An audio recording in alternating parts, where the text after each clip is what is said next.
It's my honor to welcome all of you to this session, Chew on This, Understanding the Growing Movement Around Food, Equity, Environment, and Health.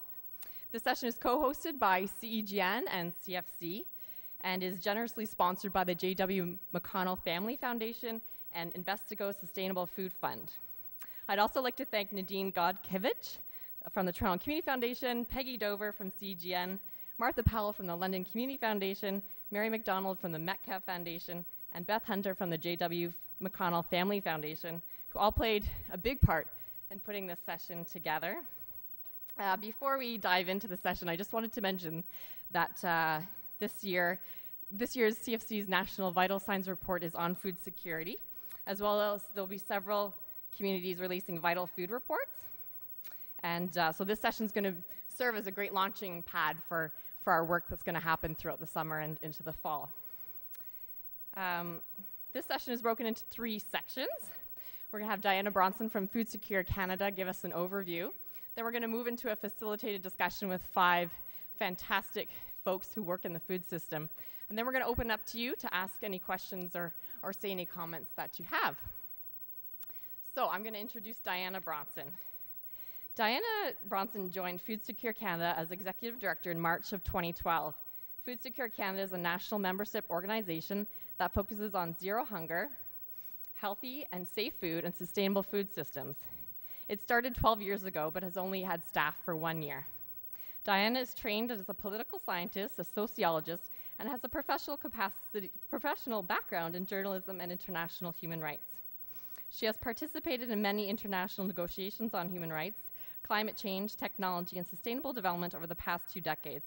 She has also worked on Parliament Hill from 2006 to 2008. She lives in Montreal, where Food Secure Canada's new headquarters are based. So please join me in welcoming Diana Bronson.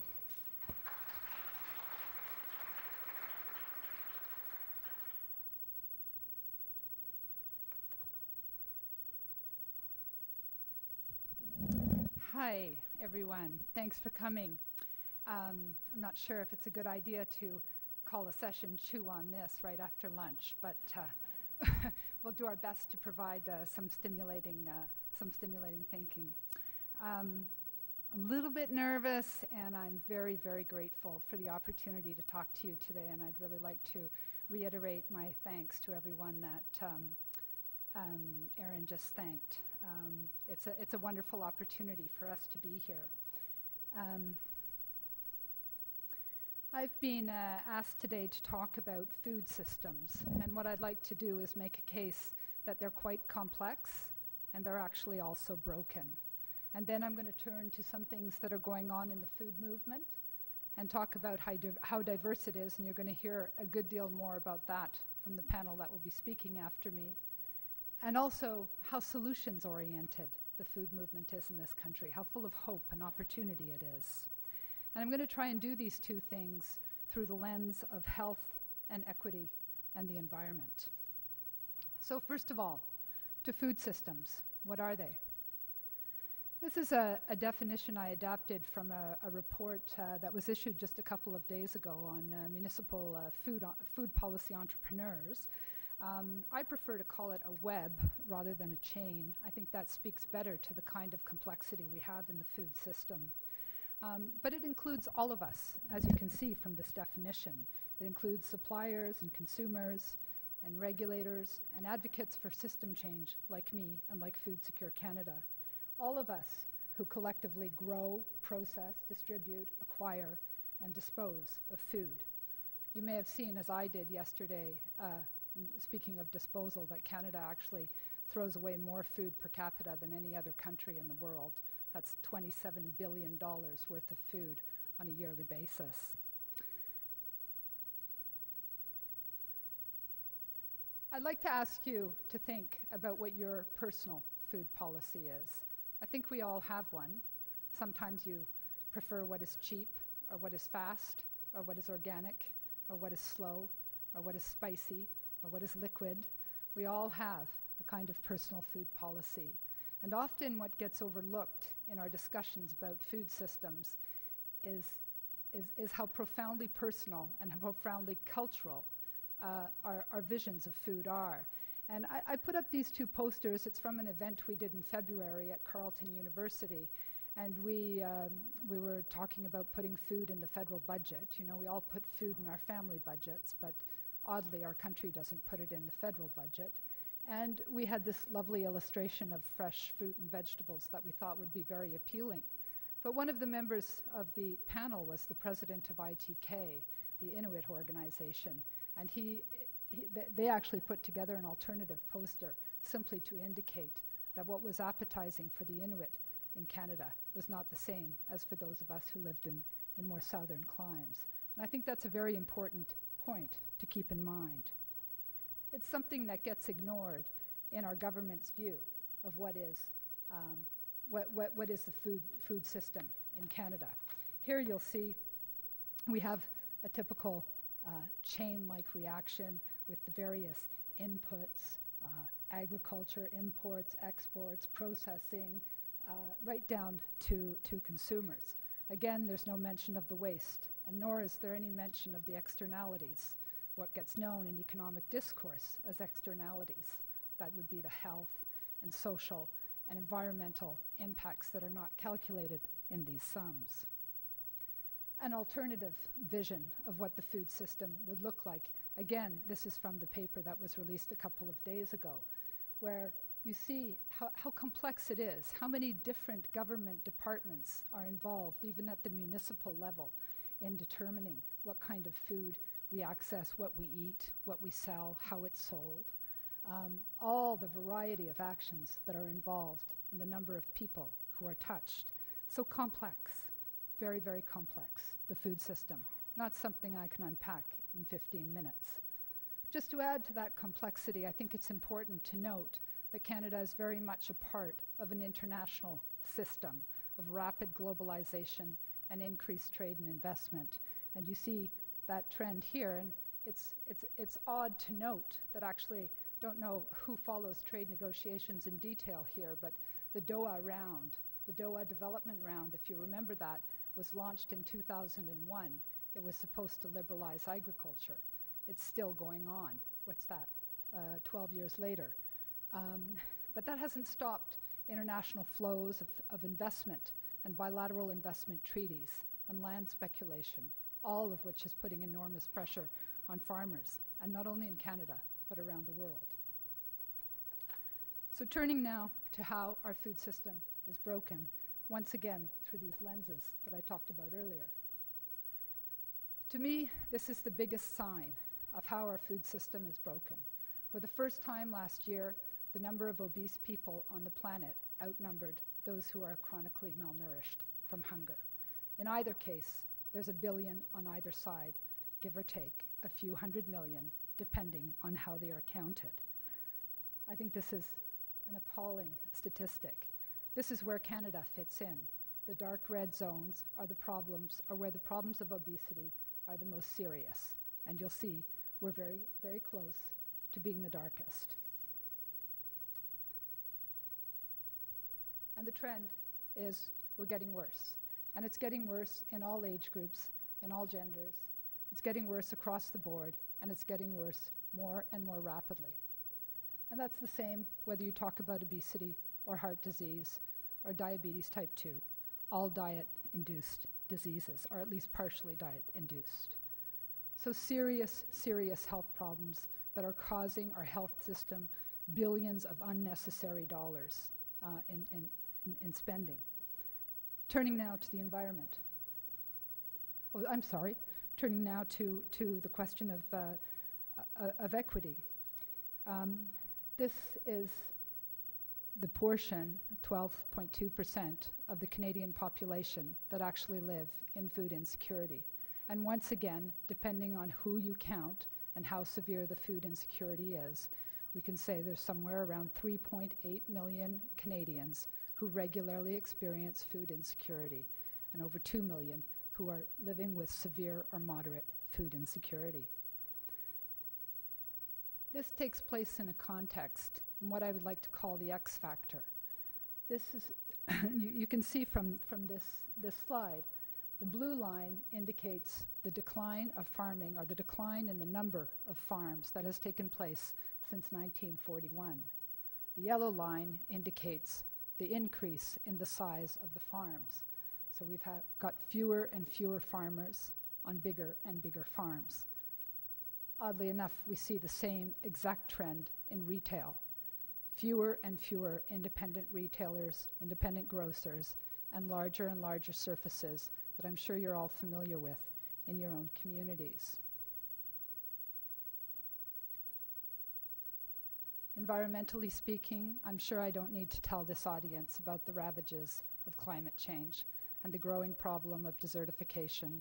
And I can't help but be at the microphone and echo what Alan Gregg said yesterday at my dismay of the decision of Canada to be the only country in the world to rescind its signature on the International Convention to combat desertification.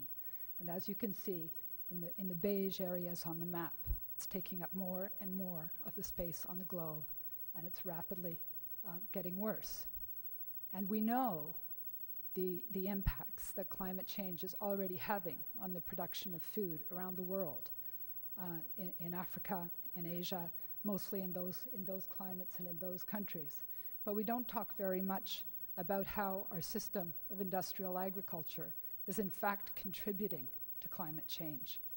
This is a graph developed by a wonderful organization called GRAIN, and they looked at the different components of the industrial agricultural system to arrive at a conclusion that it's actually responsible for very close to half of all greenhouse gas emissions.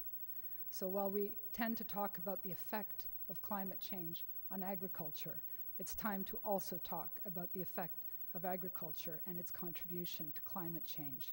We are not going to solve climate change without resolving our broken food system. So what are the alternatives? We've now got a number of international scientific assessments and reports that have very clearly proven that the solution, the future for long-term sustainability, for our soils, for our water, for our people, for our rural communities, lies in some form of agroecology, ecological, organic, sustainable agriculture. And I've listed some of the benefits that have been noted in such scientific reports as the future of where we need to go. I want to turn now to a little bit about Canada's food movement, because there's tremendous hope that resides there. On the left, you have a report that was published in 1980. It was the People's Commission on Food. And it began in the 1970s. Now imagine commissioners traveling the country, meeting people, calling town halls. In those days, there was no internet, there wasn't even a fax machine, communications weren't simple, drafts would have to be mailed from one end of the country to the other and noted by hand and retyped on another machine. Imagine trying to pull that off. It was a diagnosis of what was wrong with our food system. And as I reread that report last weekend, I was astonished at how many of the problems we're facing today were already identified 30 years ago. And then I think something happened. There was no real policy follow-up from this tremendous exercise. But people did go off in their communities and began building solutions. 1980, this is the beginning of food banks. We thought that was only going to last a few weeks, maybe a few months, maybe a year or two while we got through some difficult economic times. It's not the case at all. As you know, they're very much a part right now of our food system. And then in around 2008, there was an initiative to restart this conversation, but this time to focus on the solutions. And that was the People's Food Policy Project, of which many members of Food Secure Canada were involved. And it led to the publication of this document, and I have copies with me, and it is available on our website, called Resetting the Table, A People's Food Policy for Canada. And it actually articulates a vision of the kind of policy that we would like to see. It was a vast exercise. It took 3 years. It involved 3,500 people in kitchen table talks around the country. in telephone conference, in wikis and web discussions. There's 10 policy papers which back them up. I invite you to read them. They're on our website. And they really were an exercise in engagement and popular democracy and community wisdom informing what kind of a policy we would like to see on the national level. And I want to thank Krista for bringing to my attention this notion of a food security continuum to describe the work of the food movement, which would have 3 levels, sort of emergency relief being the first one, capacity building being the second one, and system change or policy work being the third. This is a map you're probably familiar with of Food Banks Canada. They issue it every year, hunger count, and it shows a little bit where the 800,000 people who use our food banks every month, where the biggest food bank usage is, which is not necessarily always where the biggest problems of poverty are. And I just stick a price tag from Nunavut up there to remind us. There's very few food banks in the north. Food insecurity in Nunavut can reach up to 70%, and a bag of rice can cost $17. There's no way that incomes can keep up with the rise of food costs in the north. And once again, our policies are completely inadequate to deal with that. And then there's building capacity, and I almost don't know where to start because there's so many things, and I'm sure that many of you are involved in those initiatives, and I'm sure that the other panelists are going to talk in more detail about them. It's that tremendous outburst of activity that is going on locally, but also provincially and also nationally, of urban gardening and CSAs, of food banks and emergency relief, of student nutrition programs and food literacy programs, of procurement initiatives in universities. There's so much going on across this country that, try as I might, I can't possibly keep up with it all.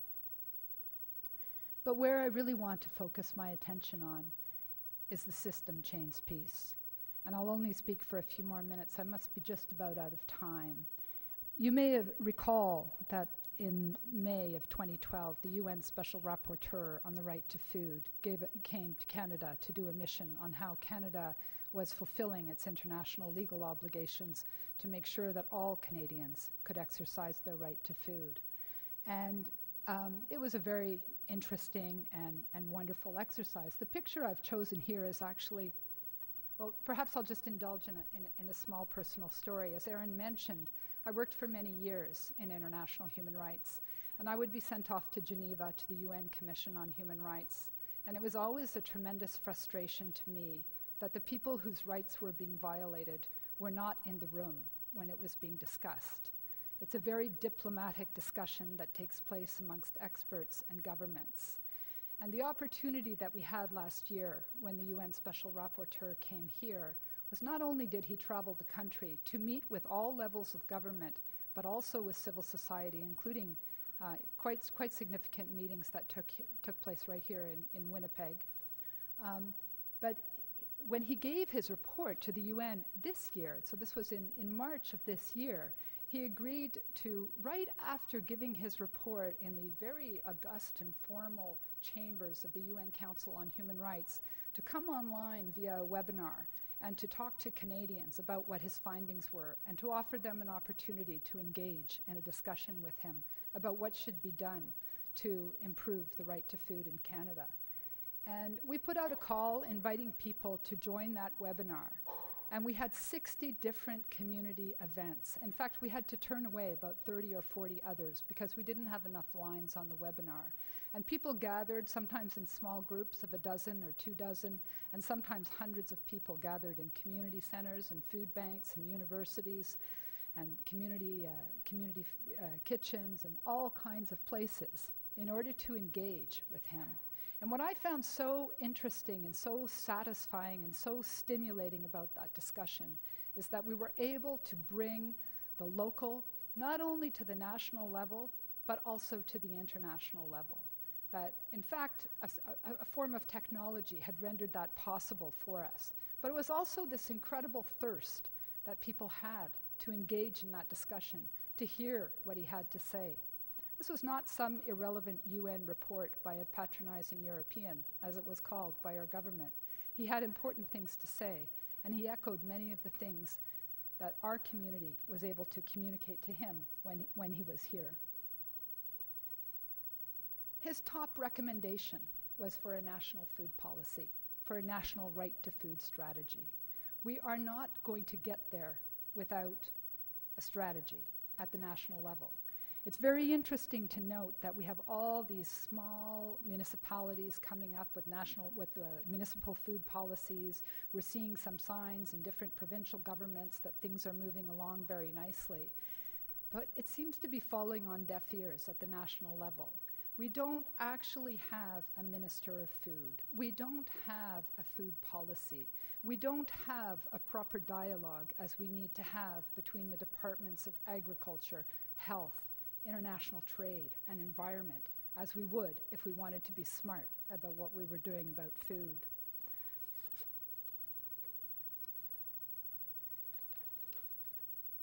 So I think what I want to say in closing is the importance of bringing all the initiatives that you are all working on together at the local level together, that we can be so much stronger if we can hook them up, if people can be part of something bigger. This is the kind of engagement and innovation that is going on in the food movement. It's not about complaining only about what's broken. I did a little bit of that because I was asked to talk about the food system, and it's hard not to complain.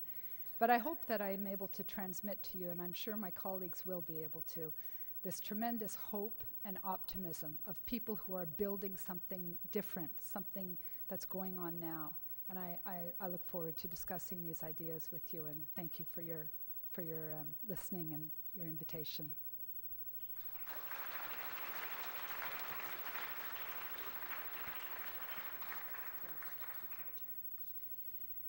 Wow, thank you so much, Diana, for laying out the very complex food system for us and giving us a good place to launch into our panel discussion. So if our 5 speakers could make their way up, and I have the privilege of introducing Ismaila Alpha, who will be presenting, or who will be facilitating this session. He has the challenge of making sure 5 people get a chance to speak, so good luck. Ismaila is the host of Scene on Air, as well as the interim host of the weekend morning show on CBC Radio 1 in Winnipeg, right here.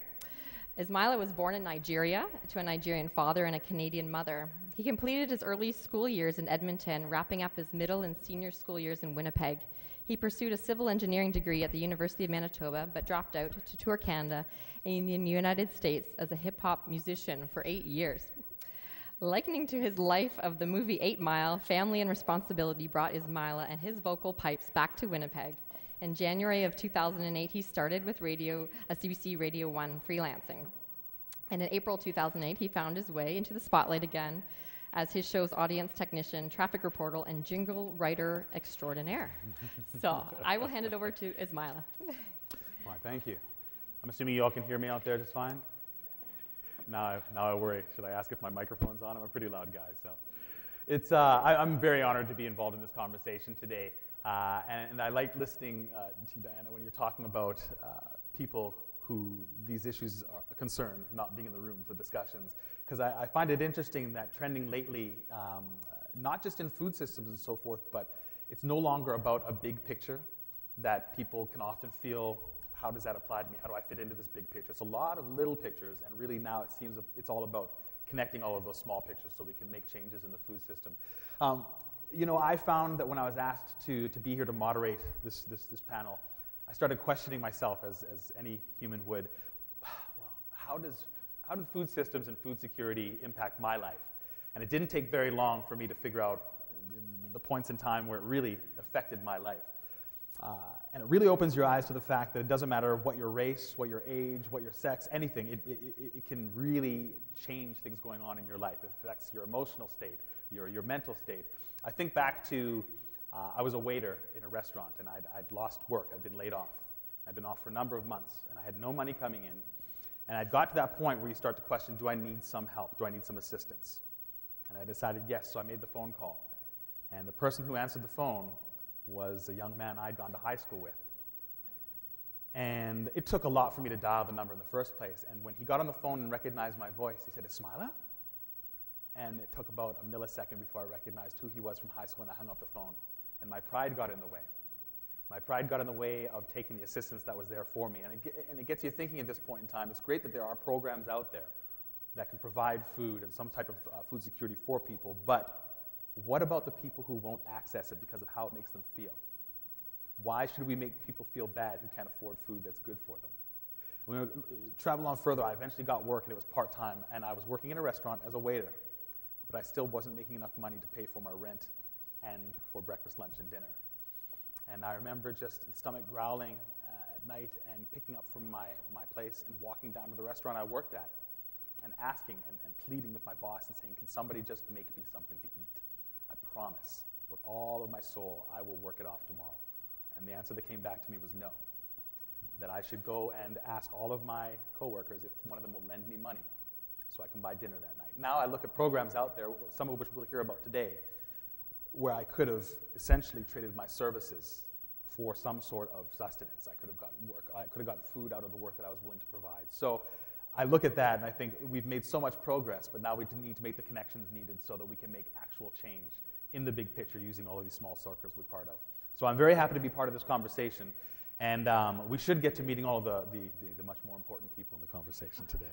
So I am going to call your name in order, and you have to give me 3 minutes exactly. I'm just joking. We're going to start with a man who introduced himself to me as the Lion. Brian the Lion Gilvesi, on account of his beautiful mane. Take it away, Brian. Thank you very much. Thank you for having us all here. I'm Brian. I'm a real-life farmer. I've been on the farm for 32 years, and I'm starting to figure it out now. Listen, our farm operates this way. We've made a very refined ecosystem and forced our cattle to fit into it, and we think we produce healthier food. The reason I farm the way I do is because the influence of a program that I now lead called ALICE, Alternative Land Use Services. It's an ecosystem restoration program that is community-led and farmer-delivered. We want to take advantage of the skills, the natural skills that farmers have to manage the lands and steward our projects in a different way. We want them to think that they're producing something in addition to the food and fiber they normally produce. And that would be cleaner air, clean water, more biodiversity, more endangered species, more sunk carbon, et cetera, et cetera. So that's the frame we want our farmers in. What's unique about ALICE, what's truly unique is we're discovering and we're going to keep moving into a space where we can drive this from marketplaces. We can drive this from extracting the value they're producing and marketing it into places that we can drive this forever. ALICE is part of Sustain Ontario, which I happen to be the co-chair. Sustain is an Alliance for Better Food and Farming, an alliance of 410 member organizations that are all busy with their heads down, doing their bit in the food spectrum, from the environment through to Nick on the other side in poverty and hunger issues.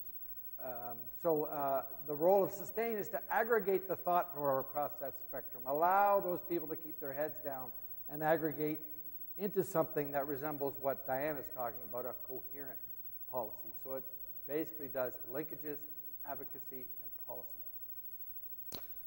You got about a minute left, Brian. Good.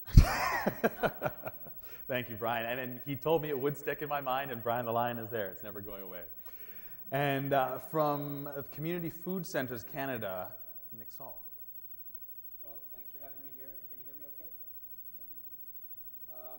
In 1998, I started at a very small community food organization. It was a food bank.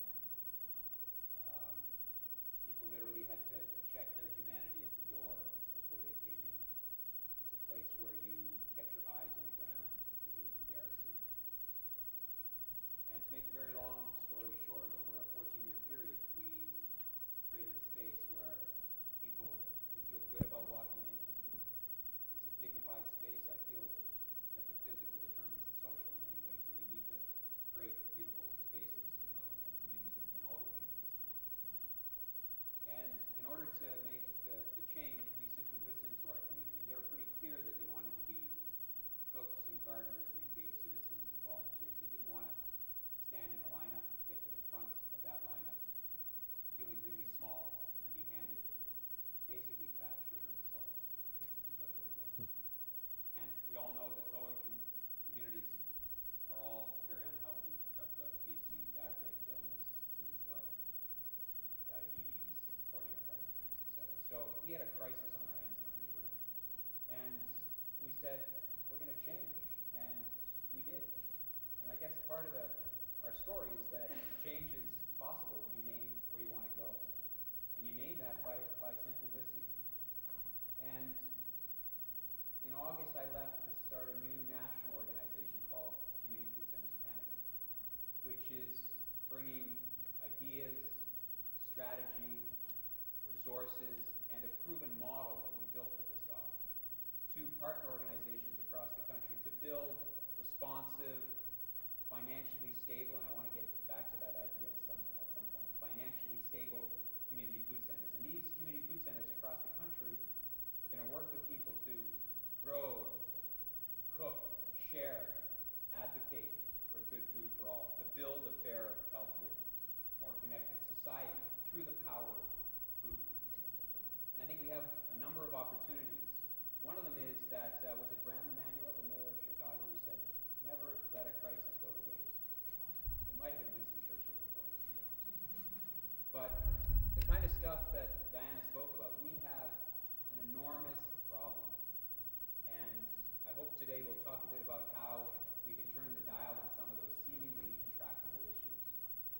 I think one of the barriers we have, and this is where you guys can come in, is that our sector is so under-resourced and so ephemeral. I'm sick and tired of talking to part-time gardeners and a one-day-a-week cook and a volunteer coordinator. Check that out. And spaces that make you feel really small. So the reason why we're on this mission of Community Food Centers Canada is we want to create places that are stable, that are responsive, that are dignified, that allow people to come into the equation, and most importantly, link their experiences on the ground with public policy change. We have to move the dial from the middle class getting local and organic and the poor getting diabetes. So how do we bring equity and sustainability together in this food system? And we're hopeful that our work at Community Food Centers Canada, we're building one here in Winnipeg and elsewhere, will help move that along. They're fantastic organizations that are energized around this, and it's exciting.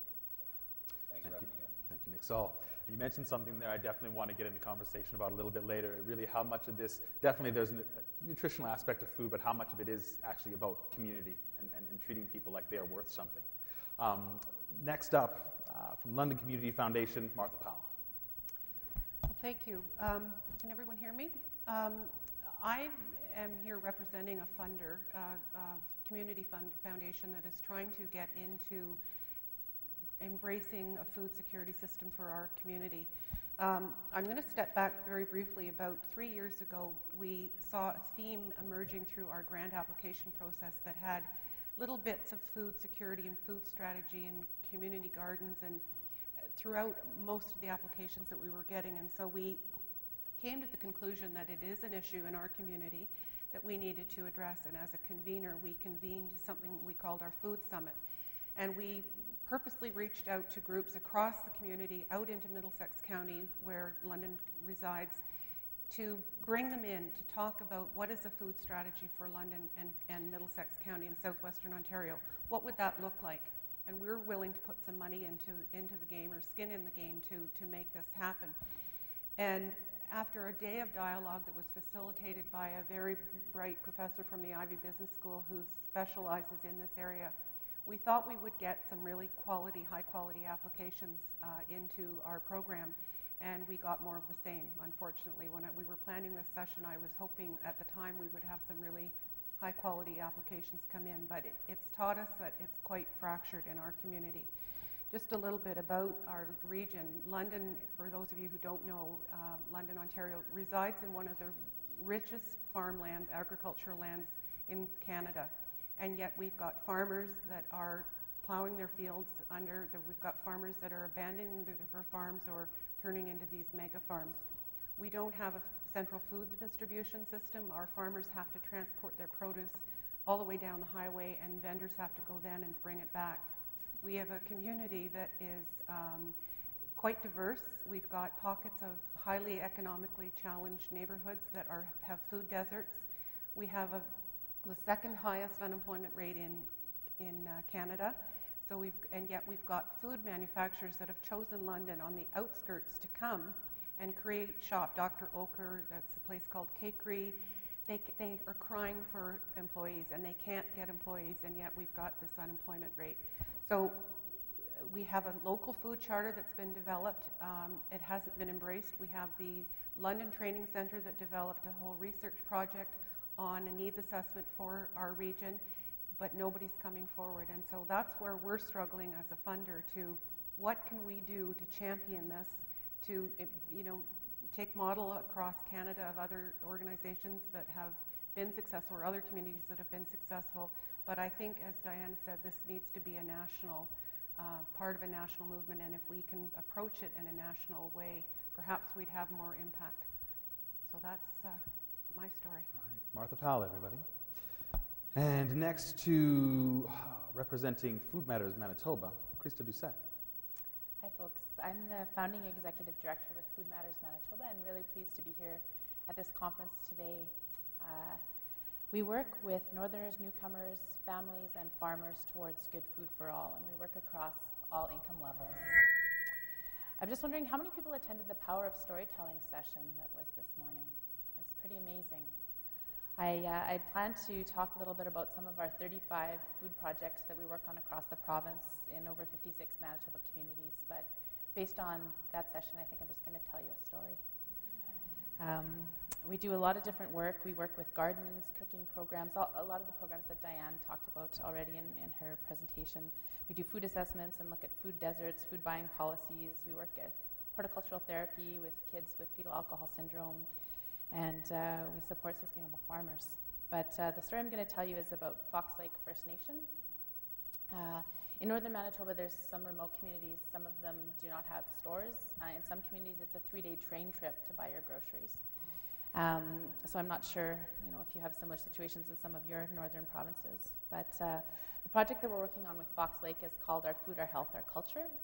And as Nick was talking about, it was response to what communities were asking for. So we had some northern gardening programs that were happening. We had some great northern innovation.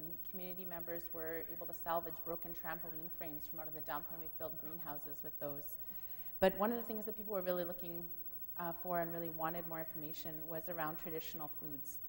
And so based on numerous meetings with the community, we started a traditional school snack program.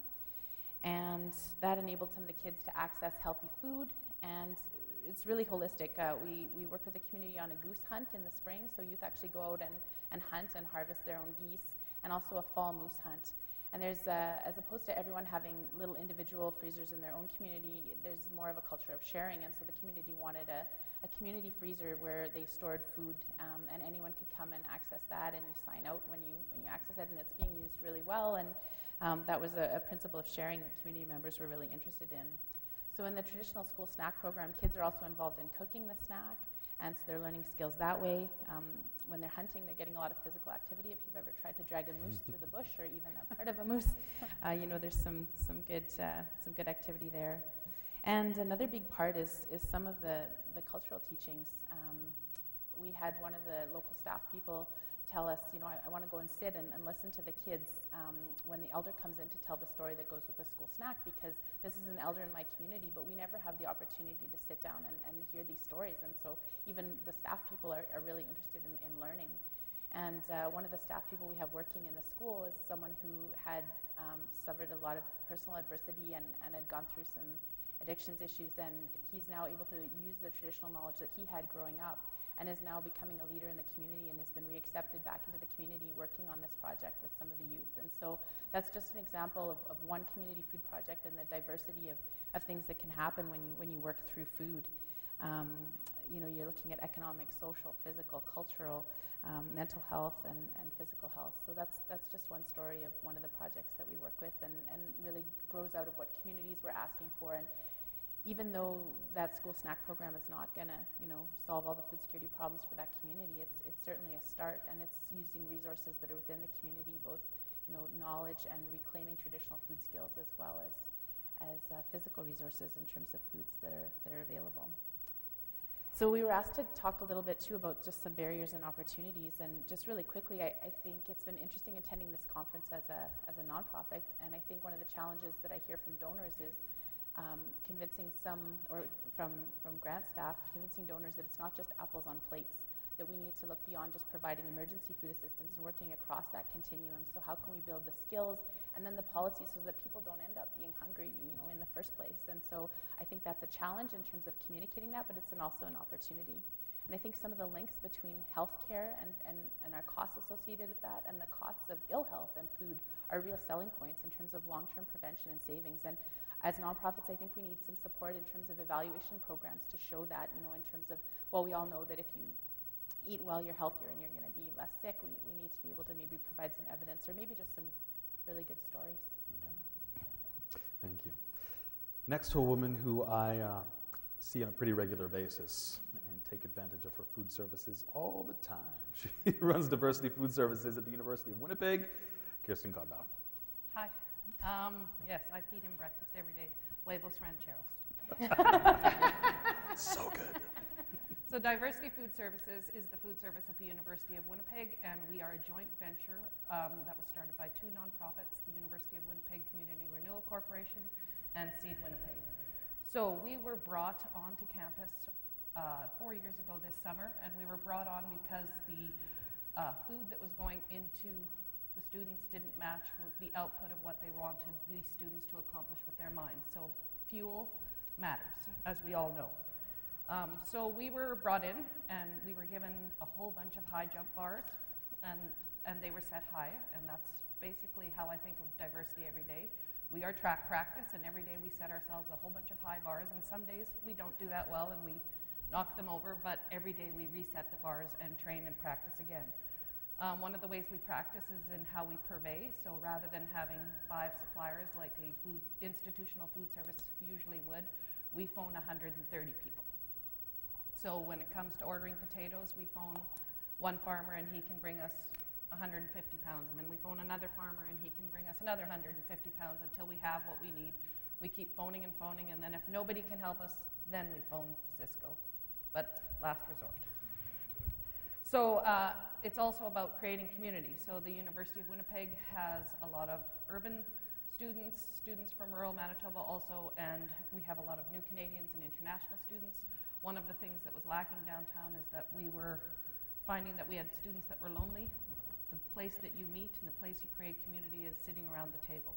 So one of the things that we were asked to accomplish was to work hard to make food a part of creating community and having people feel welcome, students feel like they had somebody on campus that was more like family, because professors are sort of like, strict, and housing sort of like your dad because you can get in trouble, but I'm your mom, and Mom's cool. Yeah.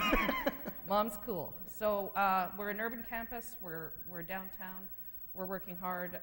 We have also a mandate. One of our high jump bars is to employ as many of our urban neighbors that we can. So we have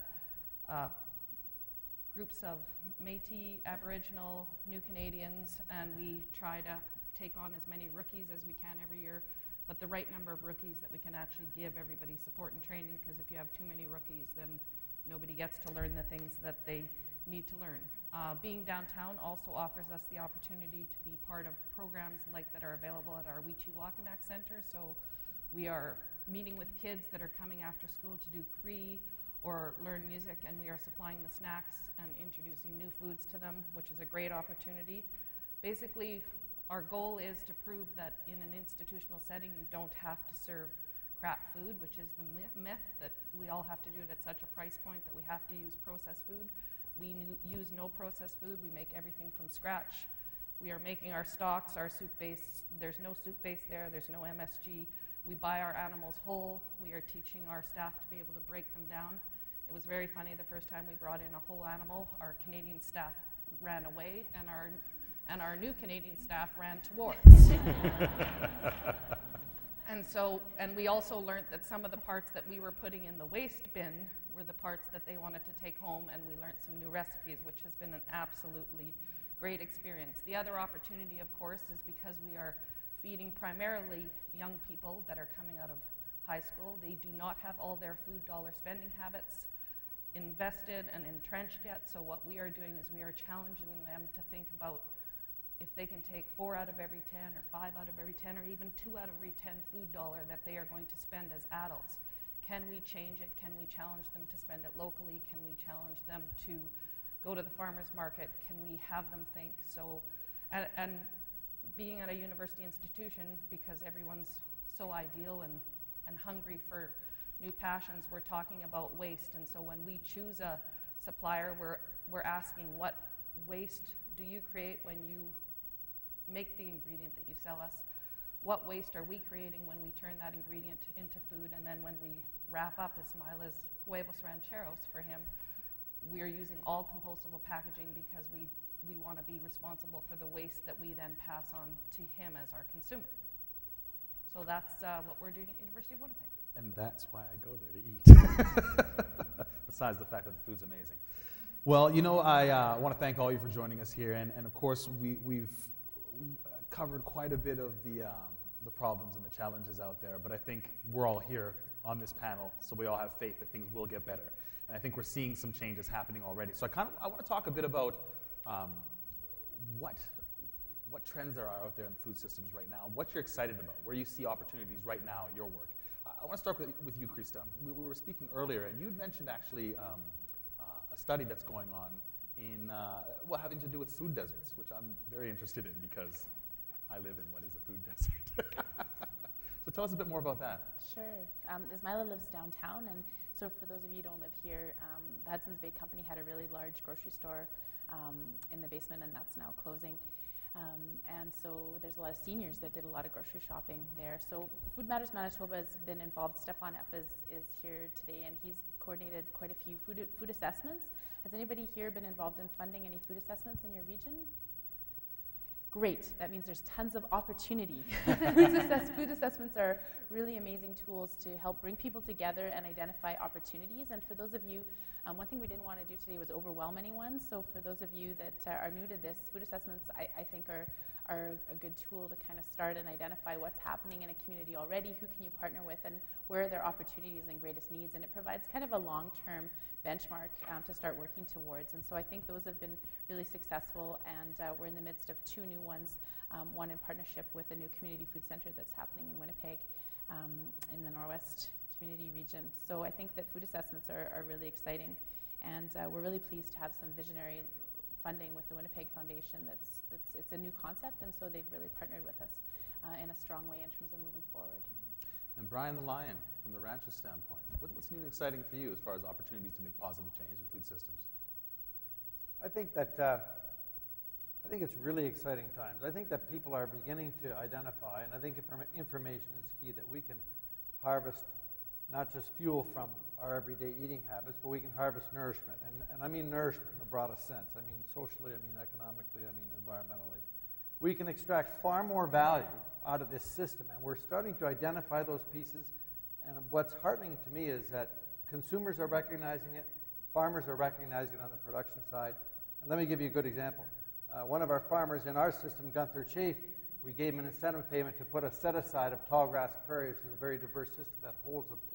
It was put there for grassland birds, but it happens to hold a lot of bees. He's able then to not hire honeybees. He holds enough native bees that he gets great crop pollination. And all of a sudden, Gunther's a changed man. He thinks twice before he gets on the sprayer because he recognizes the value of the bees, and he recognizes the value of that space, that natural ecotype, how it relates to his food, and the value that brings him because people now come to his place more often to buy his stuff. That's exciting stuff. This is a story about engagement, empowerment, both from consumers, from eaters, from cooks, from everybody across the spectrum. It's about creating relevance and a culture. I think for the first time, I can identify in our rural community what we can galvanize around and build a culture out from, and develop brands and talks. You know, we're so vanilla in Canada about what we produce, and this is our chance to define who we are. Through Sustain, we've identified this concept of food hubs. A lot of people misidentify a food hub as a place, but this is an exchange between urban and rural. This identifies the exchange, the economy we can build, and all the good outcomes that occur. And that's exciting stuff. And Nick, you'd spoken earlier about financial stability when it comes to food programs. What are your views to the future when it comes to a financially stable food program? And what does that look like to you? Well, I think that, no, I'm not on. I've been battling my mic. Is that on? Yeah, it's good on YouTube. Is that okay? Yep. Is that good now? There you are. I think when I said that we never let a crisis go by, I think Krista mentioned measurement. I think we're at a really important moment where a lot of nonprofits, NGOs, run away from the idea of measurement. And I think we can make hay while the sun shines. We spend $50 billion on mental ill health. Diabetes costs us $12 billion. Cost of poverty is about $70 billion. Huge amounts of money that we spend through our tax dollars on these issues. And a lot of the community-based programming that is around kitchens, gardens, they are working from a preventative upstream perspective on a lot of these things. So I think that we can make the case that our work matters, that it actually saves significant, I mean, in the environmental space, the work of Brian's farm, which is an extraordinary experience to be at, in terms of environmental stewardship and carbon sequestration, et cetera, it's phenomenal, the kind of savings we're developing there. So I think that we are at this moment where our sector, given these massive problems, we have answers to some of these things, and we shouldn't be shy about trying to quantify that. You might go the route of social return on investment, maybe not. I think you can do that in the healthcare space. But so ultimately, we do matter, and we shouldn't be shy about telling those stories and quantifying those stories. I mean, the other thing that I'm a bit nervous about, though, is we have this incredible middle-class movement around food. People want to touch a farmer. They want to touch Brian. And he is so solid. He is so solid. Those muscles. You know, people want to go to the farmers markets. They want to do community shared agriculture. They want to go to the 100-kilometer restaurant, et cetera. But I'm a bit concerned that consumer-led food revolution isn't translating into us thinking of ourselves as food citizens and taking those issues into the public realm, which is where they need to sit. So whether that's fighting for a national school nutrition program or making sure all our municipalities, universities, schools, and hospitals are using their purchasing power, our tax dollars, as you're talking about, on local sustainable food, that will transform the countryside where we can grab more food from farmers who are doing mixed crop farming, small scale. So I can think of a number of public links campaigns provincially around increasing social assistance rates. There are tons of things. We need to drag that conversation out of the purview of the middle class, where, you know, as Alice Waters says, the revolution tastes good. And we all need to get into that revolution. And we're only going to do that when we talk about it through the lens of citizens, food citizenship. So let's measure, make the case, a public policy case, that we matter. We should be funded that way. And quite frankly, I don't think all of us should be funded 100% by government. I'm not suggesting that for a minute. I think there needs to be a mixed economy. And the kind of money that sits in the community foundation world, that is oxygen for good ideas. We got to get those good ideas into the public realm, but so much of what we do is seeded by the folks in this room, for example. Well, how do you get people to buy in when you have ideas like this? Because I look at examples like Diversity Foods, and maybe I should ask you, Kirsten, how do you get people to buy in and get on board with what you're doing? Because you look at Diversity Foods in the downtown area, and majority of the core really go there to get food.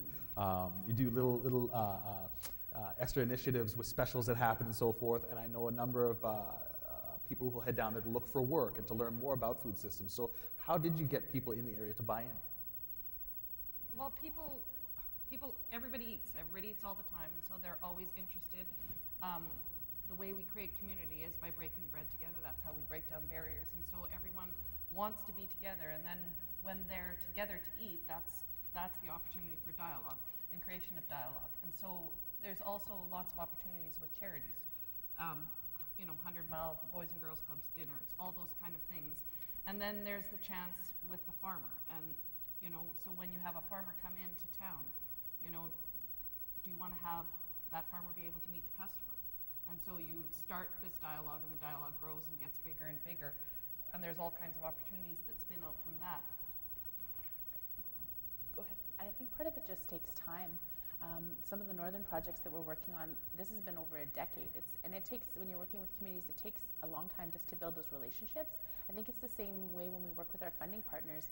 As Nick was saying, when you're looking at approaching food security work, you're probably already funding a lot of these short-term emergency food assistance programs. And I think what we need to move further along the continuum is longer-term funding partnerships, because it takes time to develop the capacity, it takes time to develop the relationships. And I think that's something to think about. I know that some foundations are just getting into this work, and they're looking at, we're not just going to drop in for 3 years, maybe it's going to be like 5 to 7. And I think that's, if we're looking at long-term sustainable change, we hear a lot about sustainability from the nonprofit side of things, and that also means that there has to be sustainable solutions, and that means that those take longer. And I think taking time, I think those relationships are coming. I look at the awareness that we have in our province from 10 years ago, where people didn't, food security, food what? People didn't know what we were talking about, and the change that's happening now. So I think we're getting there, and I think as that becomes less frightening a concept, because it's a very wide spectrum that we talk about. I think more people will see themselves in the same boat, whether you're a middle class person who doesn't know how to cook, your healthcare costs are going to be very high, and you're in the same health insecurity boat as someone who has low income and has to eat really bad foods.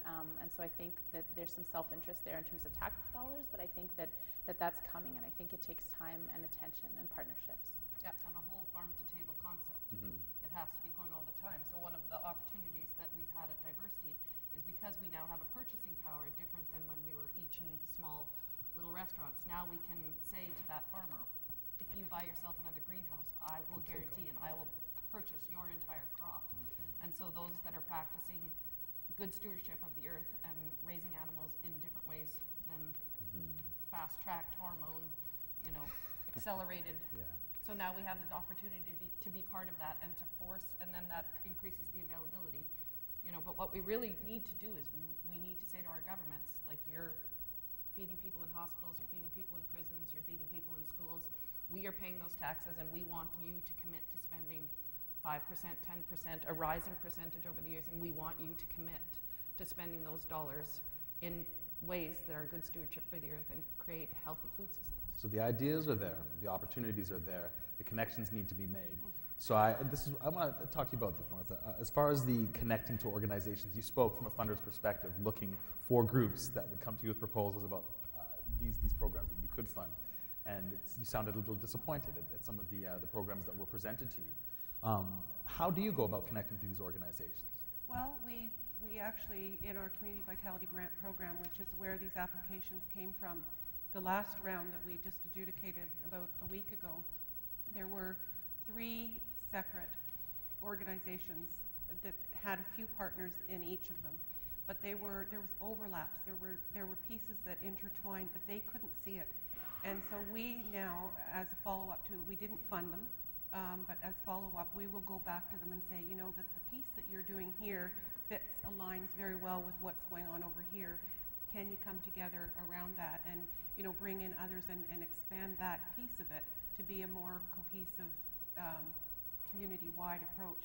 I think I would ask my colleagues in the Community Foundation movement, and Nick, picking up on what you said about community foundations have the ability to seed, but how do we make sure that the seed that's planted grows into something that's sustainable? And that's a challenge, I think, for us.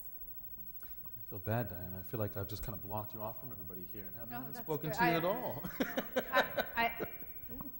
I had my 15 minutes, but I just wanted to say that all of us here are in conversations with each other, and all of us are part of coalitions and part of a movement that is increasingly connected. And the fact, that we know each other is already so much. And I think there's a funders group on food where the funders are getting together and starting to look at those connections as well. So maybe while they're not yet happening in your community in London right now, just yet. They are happening across the country, across our provinces, in our cities, and across sectors. The people doing emergency food relief are now in contact with farmers quite regularly all the time. And it's like three concentric circles, the issues around equity, health, and environment. You cannot separate them really. And I think we've all seen that. It's present in every one of our work. So people are anxious to have that conversation. It's not a hard, one of the great things about the food movement, say in difference to maybe the human rights movement, which could be highly technical and specialized, is that everybody can engage in it. Everybody can be part of that conversation. And so it can lead us to great places and already is. Part of what I also wonder, though, is something that you had mentioned, Nick, about people feeling that these jobs aren't important. And you know, I'm a musician. We joke about it all the time, that people don't think being a musician is a job. It's not that important. People shouldn't get paid for it. But you look at food systems, and those who raise and grow our food, those who prepare our food, are on the lower end of the pay scale when it comes down to it. How do we, he's got his hand right up. How do we convince people and get people to understand that those who may not be directly associated with food systems as far as their work, how do we get them to understand that this affects their life directly as well? You guys, I mean, Chris hasn't spoken. Do you want to? I did. I jumped in. Oh, okay. All right. I don't know that I'm the right guy to answer that question.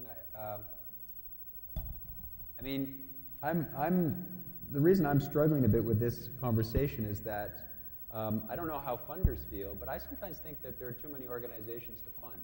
And it's tricky to say that. And the reason why we're doing our work to try and scale it is that I don't think there's enough good product that people can jump onto. So if you take any part of our work, our gardens, lots of organizations that do community gardens, lots of organizations that do community kitchens, lots of organizations that do advocacy and civic engagement. I think it is tricky to take $10,000 and give it to one community kitchen that works with 15 people over the course of the year. I don't think that that's terribly effective. And so that's what, certainly in my experience, 15 years in this sector, that's what I've seen. These very ephemeral, barely hanging on organizations that aren't, or programs that aren't terribly effective. But do you not agree, though, that if the wider society understood why these programs were important, they would make it a higher priority? Yeah, I wasn't answering your question. I was just going off. Okay. Could I speak? Just, sorry, Nick. Sure. Just quickly, I mean, if you look at things like increasing access to food, healthy food skills, behaviors, and knowledge, building social capital in communities, increasing civic engagement, developing local sustainable food systems, all of those things matter. And in the teeth of the kind of crises we're seeing up there, you'd have to be living under a mushroom for the past, I don't know, 20, 30 years to not understand that this is a thundercloud rolling at us. And so eventually, I think when you do marry that middle class stuff with these kinds of problems and link in low-income communities that are struggling, I think we're starting to see through the kind of work that Food Secure Canada is doing, Food Matters Manitoba, there's great provincial networks, and I think collectively we have to figure out what campaigns we want to go out on, and don't go out on 1 million, go out on 3 or 4, and do them really smartly. Or one. And I hope funders understand that politics matters, not in partisan or shrill ways, but that we need to engage with the political process. And you do that by having strong organizations on the ground that are making a difference, that are measuring, that are effective, that are creating foot soldiers for the kind of political change we all want to see. But there's a ton of energy in this space. And we're getting there. It's coming. And then we got these problems that are just, everyone is going to start to see that, wow, it matters. These things really matter. So I don't know if I answered your question. No, it just sounds like you're getting that it's just a matter of time. The storm is building, and eventually it'll be inevitable that everybody can see that it is important. Yeah, but change happens because you fight for it. So you got to fight for it. Otherwise, there's lots of, as my dad always said, the other side is trying too. We got big corporations that produce fat, sugar, and salt and anesthetizes us around food, right? So, we have to claim our space in that conversation. The People's Food Policy stuff is critical. 3,500 people consulted on that. People care about these issues. We got to make sure the politicians understand that this is important stuff and drag them, kicking or screaming, into this conversation, or we're going to lose our moment. Martha, you had something to add? I just wanted to, I agree completely with what Nick has said, and I think that's what we're seeing is all kinds of those little groups, and I think perhaps if what you're proposing, Nick, happens, then those smaller groups, they may fall away or they may get on the bandwagon and be truly collaborative and support the work that groups such as these are doing themselves. Well, I think we've just about reached our time for this part of the conversation. I would like to wrap up a little bit, though, and get some final thoughts from all of you, if you're okay. I'm good. What I'm actually most interested at this point in time is this strategy of connecting everybody, not necessarily misusing money that is available there and using it as effectively as possible. I'm wondering what are the strategic leverage points to make the most of the funds and create successful programs. Let's start. Well, I think there's some very exciting short-term leverage points that we could get. We need support for young farmers. The average age of a farmer in this country is 56 years old, and there's great work going on for young farmers, but we need support and alternative financing mechanisms for them to be able to buy land. We need to have a federal student nutrition program. These are short-term things that we can get while we're waiting for a context in which a sensible, forward-looking, intelligent, sustainable food policy can be developed, which is a longer-term goal. Kirsten? Well, and for us, it's we need more people that actually know how to make real food and cooks that aren't just heating things up or. And this is why I got to the how do we get people to buy in and believe that this is important for everyone, because like I mentioned, having worked in the restaurant industry for a long time, you cook the food, and why would you choose to be a cook when you know that it'll be tough to pay for your rent and pay for your food, given the money that you're going to make off of it? It's hard to decide to go into a field of work like that. You mentioned needing to have workers on the ground making this happen and fighting for change.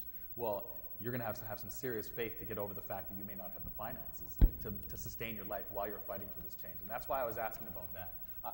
Krista? It depends if you're talking about it from a personal level, such as diversity. I think we need, those of us who can afford to, need to be willing to pay more for our food. We've all seen a rise in the percentage of our dollars that are going towards food. We've all, not all of us, but the majority of middle-class Canadians have been able to absorb that cost. Why couldn't we do the same thing if we knew that we were paying for a sustainable food system? It's happened over the last 5 or 6 years, and people are still buying groceries and still have money for big screen TVs. So obviously, there's a large percentage of the population that could give a little bit more of their food dollar to paying sustainable livelihoods for our farmers and the people that serve us and cook us our food.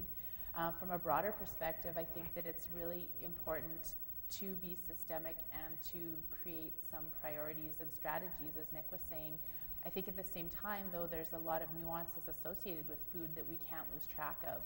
And I think that community food assessments are one way to start. If you're feeling overwhelmed and you're thinking, wow, they just threw a whole bunch of issues at us and there's all these things and where do we start, and we have all these small groups that need money and then people are wanting to fund 3 big things, I think that a food assessment can help you sit down and be strategic and prioritize some of those things and also give you a benchmark. So if you're thinking about funding food programs, or you want to kind of gather together some of the programs you're already funding and take a systemic look at it, then that's a really good place to start. But I think too, there's a lot of things we can't measure, and I think we need tools to measure them. One project is a community poultry raising project in Cross Lake. It's a Cross Lake Chicken Club, and one woman who's been involved with this project, she used to come home from work, lie on the couch, and play Farmville. She was depressed, she was not well, she wasn't eating well. She started raising poultry for her community. Small scale, we're not talking big numbers. She connected with so many people in the community. She was bartering chickens for different, bedding that they needed. She was able to provide some of the meat birds to elders who didn't have money at a certain time of the month for providing meat to them. She was feeling really connected to people. She was feeling well. She lost 30 pounds in the process. And so we're not creating, large, programs, but that's making a huge difference both in her emotional wellness, her physical wellness, all these factors. So I get what Nick's saying, and I agree with him, and I also think that we need to be able to measure some of these smaller projects and the huge impact that can have on a community. So whether it's top down or bottom up, where you're creating all these small impacts that are again moving towards healthier, more sustainable communities, I think that's also important, and we need to not lose sight of that either. All right, and Martha, how do you feel we can make the most of the funds that are available to create successful plans or programs? I think these kinds of dialogues absolutely are essential, and I hope it continues, and I think in each community we should be having these kinds of dialogues. Do you think anybody's missing from this conversation right now? I'm not the one to even say that, but I'm going to keep in touch with my peers here and Mr. Maine here, so for sure. And Brian. I think what I find exciting about this is I think about a man like Steve Jobs. Steve Jobs became famous and wealthy and created desire around the iPhone because he created value. And we can argue whether he created perceived value or value, but what we're doing here is we're all trying to create value from something that occurs every day. We're trying to create more health. We're trying to create more environment. We're trying to extract this value. I think if, as a farmer, if I'm not getting paid enough, I've done a crappy job of communicating the value that I produce. So this is part of what we're engaged upon. And the idea of scale just absolutely crushes me because we think we can run to the government and do these policy things and get these scale. I believe that scale occurs one person at a time. And our program is built on that foundation. One person at a time is the next person we're worried about convincing or bringing into the fold or engaging or influencing or whatever. And the second thing we say is the permanence we seek is not in the landscape or in the environment, but in the minds of our participants or the people that we touch. That gets very, very exciting. And the way we choose to do that is to allow people to experience a win. Whether it's the farmer, whether it's Nick Saul trying to do his best for the poor and impoverished, whether it's for the poor, whether it's for the eater, whether it's for the yuppie that wants to be a little healthier. Let people find a way in, and we can only do that by creating this value proposition through food that is not only broad, but deep, and keep informing the public of where we're at. And I see people being picked off one at a time that drive to my farm and they choose to express themselves somehow through the purchase of this sustainable meat. And I always say the hardest pound to sell was the first one, right? And we can't be daunted by that it's one person at a time. Because with Alice, we started with one farmer. We're in 10 communities across the country now. One person at a time. And Nick? I don't know where to begin. This is going to sound self-serving, but I think we need to reimagine the way we work on food in low-income communities. And so I'm not going to bore you with the mission of Community Food Centers Canada, but I think we can do a hell of a lot better, and we're doing our humble best to do it. I'm going to give you one quick story. There's a farm in Creemore. We're their biggest customer. We produce a line of veggies that we sell in supermarkets, and we do farm fundraisers. We raised about, $100,000 last year through these two things. We send that $100,000 to that farmer. They grow $100,000 worth of really good food for our breakfast, our lunch programs, our food bank, our community kitchens. To me, the links that we're making urban-rural and making sure low-income people have access to the best food possible, and that farmer in Creemore is able to grow more food from an agroecological perspective, that's a good story. That should be scaled up. And you can do that through institutional procurement, but I think you first have to start with organizations that meet people where they're at and link those stories, all the stories that exist in our sector, to the political process. And funders can't be scared of that. They need to be with us on that mission. But it starts when someone walks in and has a great meal, feels the power of that meal and the love of that community, and then the journey begins. That's the way it works in our centers. All right. Well, I think we've heard a lot. I hope you're not overwhelmed for the afternoon. I'll call Aaron back up to wrap things up, and we'll take a little bit of time to digest everything we've heard today. Oh, that was a bad pun, wasn't it? Oh, it was good. I didn't mean it. I didn't mean to do it. The food puns are hard to not to do. Unfortunately, we have run out of time for questions, and I apologize for not being able to open it up to the floor. I think that it's not Ismail's fault. I think we had to hear. That's right. I know. I wish we had all afternoon for this conversation. Really, I think you've unpacked and we've just skimmed the surface of what we could dive into. So we do hope to continue the conversation, and that the Vital Signs reports this year will help us do that. I just had a few quick announcements before we get right into the plenary session. If you want to continue this conversation, we are welcoming you to an informal Food Funders meeting tomorrow morning at 7 a.m. to 8:15. Woo! So you'll find us in the breakfast room. I'm sure we will probably be the only ones at 7 a.m. So please come and, yeah. So please be there, and we'll continue our conversation and talk more about how we strategically fund the system and build on these comments. I'd also like to invite you to Nick Saul's book launch tonight. So his book called The Stop: How the Fight for Good Food Transformed a Community, Inspired a Movement. This will be happening at 7:30 tonight at the McNally Robinson Booksellers in the Travel Alcove event space at the Grant Park Mall. It's quite a long name for where it is. It's at 1120 Grant Avenue right here in Winnipeg. So thank you once again, and I look forward to continuing the conversation with our panelists and as you as well. And thank you so much, Ismaila, for facilitating a very rich and deep conversation, and to Diana for your overview. Thank you so much.